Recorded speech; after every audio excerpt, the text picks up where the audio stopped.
Jim Dreves here with my JDF1stats. Wow, what a season. First of all, I want to congratulate Max on an unbelievable performance this year. He has not only shown speed, like all F1 drivers show on occasion, but the consistency in every race like Lewis has shown time and time again. Of course, what the driver and the team want is the trophy at the end of the season, but I'm sure we will remember their fight on track for the rest of our lives. On to why I'm making this video. I've been hearing for many years now the opinions of highly regarded people in the sport saying who is faster or better. With the latter part, the championship standings make it quite clear who or which car is better. However, when it comes to outright speed, that's another story. This year is a great example. Which car and driver were faster? AMG Mercedes or Red Bull Honda? Max or Lewis? We all know it's down to the wire, but there must be one that was faster, right? Not unless they tied right down to the millisecond. Therefore, I have taken each driver's and team's best time during quali and every race as well, with the FIA limit of 107% used in qualifying. I know that in some races the fastest lap was intentional, so I've put the teammates' time to show a more realistic gap from the rest. I then averaged it out during the entire season. Although the results are quite predictable for those avid fans, there have been some surprises. So let's start with the predictable, shall we? Haas stated at the beginning of the year that it won't be developing its car to focus on 2022. So naturally they ended the year pointless and as a result the slowest team too. How slow is the question? In quali, they averaged 2.749 seconds per lap slower than the fastest team. As a perspective, the next fastest team averaged a full second per lap faster. Race trim usually is a little better, 2.541 seconds, but still a ways back. Obviously, with this gap to the rest of the field, Nikita was the slowest driver, averaging over 3 seconds slower than the fastest driver, followed by Mick, 0.3 quicker than his teammate, and outqualified his own car, averaging closer to the fastest driver, 2.691 seconds, than Haas to the fastest car, 2.749 seconds. An interesting stat to keep an eye on with the rest of the drivers. In race trim, it was Mick again pulling even a bigger gap to the Russian, over 0.6. Alfa Romeo finished 9th in the championship. They also finished 9th in quali, 1.761 seconds behind, but moved up to 8th in the race, just over a second and a half slower than first. In quali was Giovinazzi leading the trio in 16th, ahead of Raikkonen almost 0.2 behind, followed by Kubica, who raced only 2 Grand Prix and averaged 2.629 seconds back. Kimi bounced back in the race, finishing 12th fastest, 0.3 faster than Antonio and over half a second from Robert. Williams was a pleasant surprise by not only finishing 8th in the championship, but also clinching a podium in Spa by Mr. Saturday George Russell. Thanks to him, they were 8th fastest in quali, averaging 0.3 faster than Alfa. In the race, they had a hard time keeping up and dropped back 0.3 back to 9th. Russell ended up 13th, not only outqualifying Latifi by over 0.7, but also his own car, like Schumacher. Remember, I said to watch out for this feat. Nicholas got his act together in the GP though, less than 0.1 behind George. Although for Aston Martin it was a disappointing year, 7th all around, Vettel did stand on the podium.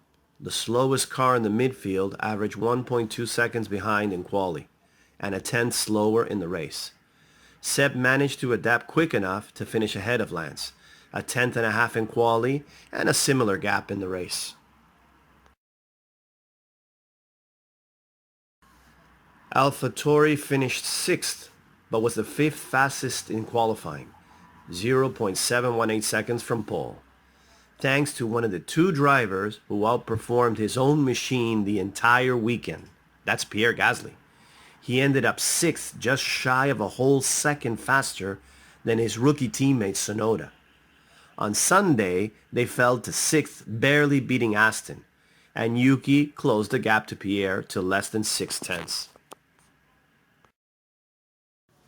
Alpine's first year was productive, sixth in qualifying, close to 3 tenths from AlphaTauri, and only 1 tenth separated Alonso and Ocon, 10th and 11th respectively. In spite of this deficit, they managed to outpace Red Bull's sister team to finish 5th fastest during the race, by just a 10th.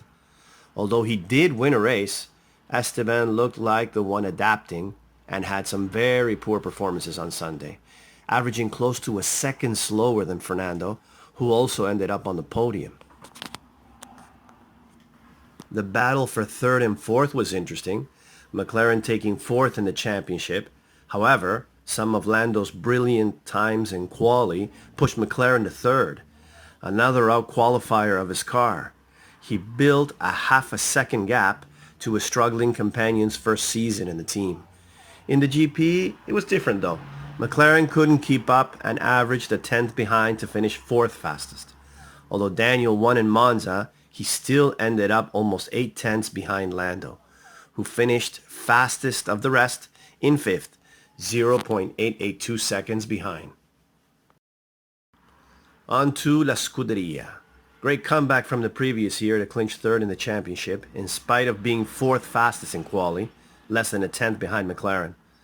Leclerc wouldn't have fallen in Sainz by a 10th if he hadn't had such a bad qualifying in Sochi. On Sunday, we saw Ferrari back to third with Charles 6th, showing the way 2.5 tenths ahead of the Spaniard. Now comes what everybody wants to know. Did Verstappen win with the fastest car? Believe it or not, it was Red Bull Honda who trailed a 10th and a half in qualifying and in the Grand Prix. The numbers don't lie. Verstappen showed his raw talent and managed to average just 0.005 seconds. That's 5/1000ths of a second slower. In the race, he did the impossible by actually going 3/1000ths quicker, making him really the fastest in the race. But because he didn't register a time in the UK, I couldn't use him as a reference to the rest of the drivers. These times mean that Max kept up with a car a 10th and a half slower. A stat that shows why he's champion, not to mention that he is the other driver who outperformed his car all weekend, just like Pierre. Told you to watch out for the stat. Checo won in Baku, his first year in the team, and finished 5th in quali, over half a second behind and up to 4th place in the race, almost 2.5 tenths from the Dutch champion. Mercedes cannot be disappointed. They grabbed their 8th Constructors' title and have shown that they've built the fastest car again. A 10th and a half clear of their closest competitor. I've already talked about how close it was with Hamilton. Even though he won in Turkey, Bottas will be driving for Alfa next year. He's put in some good times to average less than 2 tenths all year, proving he's not slow, just not fast enough for one of the greatest drivers of all time. Lewis, you're not saying hammer time much these days, though we definitely see it on track. When Jensen interviewed you after the race, he said we saw the best Lewis so far, and I'm sure most would agree.